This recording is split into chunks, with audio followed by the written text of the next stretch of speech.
Network. We back this thing. Like a crack in this thing, man. Make sure I like, comment, subscribe for more of this good content we got going on here at TNN Trap News Network. Yes, that's TNN Trap News Network. Good news you can use. Good knowledge, though. You ain't finna get nobody's college, though, big dog. Hit that like, hit that comment, hit that good subscribe button for everything we got going on here at TNN Trap News Network. It's Monday morning, and we back in this thing. We back in this thing.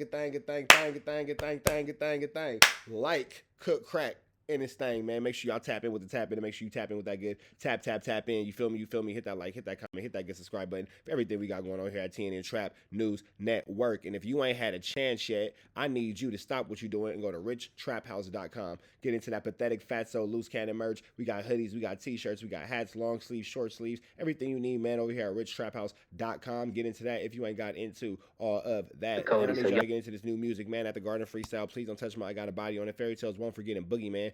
All out now. Get into that. Excuse me. If you ain't got into that, we got Young and Hefe, though. Don't care about nothing but the check eat, though. Getting into a WACK100 about him disrespecting Monster Kody. For those of y'all who don't know, Monster Kody is a legendary figure in Los Angeles street culture. One of the more popular, I'm not really sure. I don't want to say like highest ranking anything because I'm not sure like the politics or anything like that, but a very well-respected A-Trade gangster crib, very high-ranking, saluted, well-decorated street individual in the Los Angeles culture, Bloods, Crips, everything in between. Had a lot of love and respect for this guy, man. God bless the soul love. And we will continue to go into this content as Young and Hefito checks WACK100 for disrespecting his fallen big homie. Let's get into it. Let's go. My first issue, the podcast with you and Big U. And you was like, they asked you about the Monster and You thing. And I stand on that. I think Big U, when it's in his era, he had a name in there right now. He just had a 21-year run. So Young and Hefe from the A-Trade Gangsters did a podcast with WACK100 on No Jumper. He checks WACK100 to his face about WACK100 dissing Monster Kody. So y'all remember WACK100 was out there dissing Monster Kody, calling him a dope fiend, saying, he died as a dope fiend, he lived as a dope fiend. And he was pretty much saying how Big U came home and became successful. So he was saying how Big U. And you wondering, for those of y'all wondering why WACK100 would be putting down Monster Kody and uplifting Big U, this interview was done around a time where WACK100 was a Big U meat eater. Made a mark. A meter. When he came home and he had a good run, but he was dissing Monster Kody. So Young and Hefe had an issue with that. So when they did a podcast on No Jumper, Young and Hefe let it be known, and then he tells Wack, I got an issue with that. What's up with that? So WACK100 responds, and he explains what he meant by that, y'all. So let me know what y'all think, man. Narrative. Sure, come on, man. Come on, Ed. So look, come on, why we here, player? Go crazy, gang. First and foremost, my first issue, the podcast with you and Big U.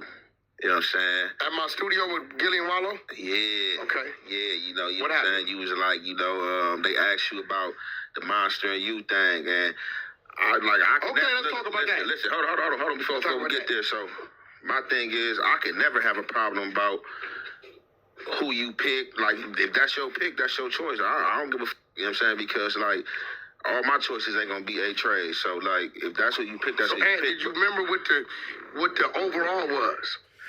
Wack never lets anybody speak. He's always cutting them off before they could press him or anything. He's always rushing to make peace or rectify a situation before a nigga really get a chance to chew him out. I don't know if y'all peeped that. Because Young and Hefe was ready to stand on business, and then Wack becomes super overly apologetic. Gilly and Wallow was basically like giving respects to Monster. Like, nigga, like as far as on the East Coast, Monster set the president. Like, he the reason why niggas gang banging. That's who we looked up to. He wrote the book. No, not only that, I swear to God, he wrote the book. The Bloods. The Monster Kody book is a really good book, too. I implore everybody who has never read the book, don't let me lie and super mispronounce his Muslim name. I don't even want to attempt to do that and not destroy it. But it's a really good book, man. It's a really good book. Check it out.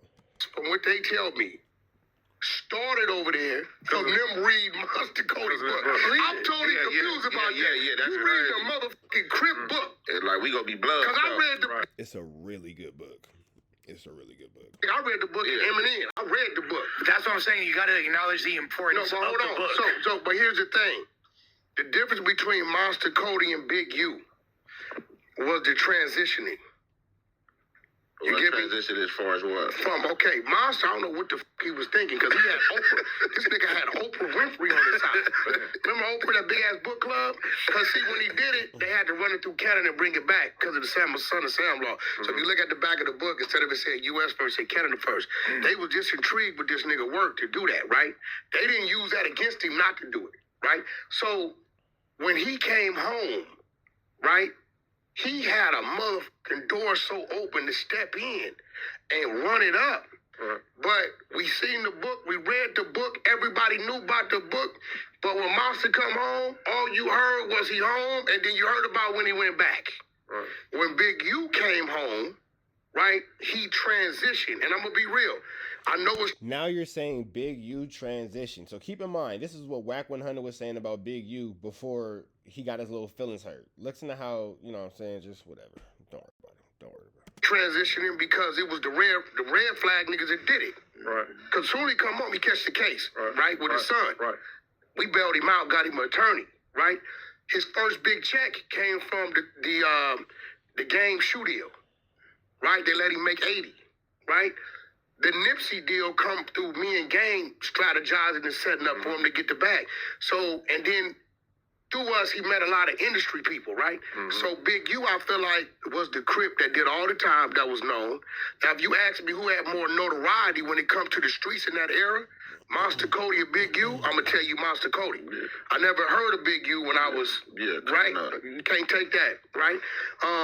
And then when you get to the pen, you hear about all the work he put in. But the transitioning from that, which you're doing, you're transitioning more than Monster, right? The transitioning coming home after having a spark, he had more of a spark because he had a book that was out that Oprah Winfrey was acknowledging, so he could have stepped out, right, and went. Big U had to come home, use the corrupt card to get to Death Row, and then from there he met us. So when it comes to the transitioning, what's my man that killed? Was it Tuki that they killed? Tuki transitioned and then on Death Row. He wrote the children's book, but he was never able to come back to the streets and blossom with it. What the hell do any of this got to do with Young and Hefe talking to him about him disrespecting? What the fuck? Who cares what Ja Rule has to say at a time like this? What are we talking about here? Like, what the hell? What are you talking about, bro? Yeah, but Wack, wouldn't you say that back then there was way less opportunity? So it's like generation up under. That's what I'm saying. Monster like second generation, you like third generation. So and Hefe, I stand on that. I think Big U, when it came to the Crips of, in his era, he had a name in there right now. But the transitioning on the overall, he just had a 21-year run. But hold on, though. Like, see, he had your help. I don't see no one around Monster who had some type of... So like y'all switched it to like a Big U slander? Like what the hell? Like what are we even talking about here? Like it has nothing to do with Young and Hefe's talking about. Like y'all totally off topic. Young and Hefe's not talking about any of the things that you guys talk about. He asked you about you disrespecting his homie, and now you talking about everything but that. No. Look, this is what I'm gonna say. Look. You getting hung up on a book with Oprah? Man, that nigga could have win. The people that Monster, you know what I'm saying, had around him, like for sure, Monster had billionaire motherfuckers around him, you know what I'm saying? Monster tell you like it connects that he had and people he had in his pocket. This the thing is about Monster. Monster didn't care about that shit. Like, for real, seriously, like, even the homegirl that fucked with him from years, the G homegirl, she'll tell you, she like, Monster did it regardless of how that nigga died, like, yeah, to you, because you live in this life and you might be more aware. Like, what? Like, if I got $1 billion or $100 million, I ain't gonna do this and that. Like, that nigga lived and died how he wanted to die. Like he didn't care. And so that's what I'm saying. So to process shit differently. So, you know, that could have been like shit from, you know what I'm saying, alleged that he did in the streets, like, you know, them demons fostering on him to where, like, water era too, bro. I know, but that's what I'm saying. Yeah, it's a difference between having somebody behind you with the bag who willing to help you, and then somebody like Wack who able to navigate it and use that bag to get you there. You know what I'm saying? But that's what I'm saying. He had all the people like they was willing to help, but I'm saying that was Monster was just doing him, like you know, he was on his little, he was doing what he wanted to do. He was on his little bed just going back and forth to jail.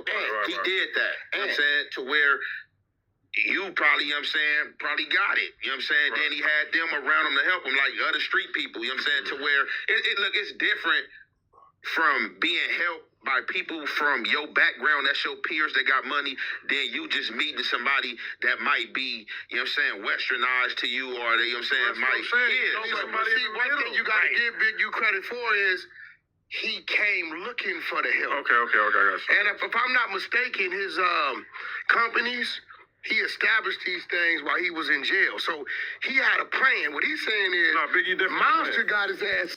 Okay, this is a lot to do about nothing. Red dots to the left, y'all know the rest. Y'all can enjoy the rest of this content on Top Media TV. Listening to Wack dance in circles and not really answer questions is giving me a headache. We up out here to the next one. Red dots to the left, y'all know the rest. I got fight training. I got a competition in 2 weeks. We up out here to the next one. Free Avenue Angel till he's free. We gone.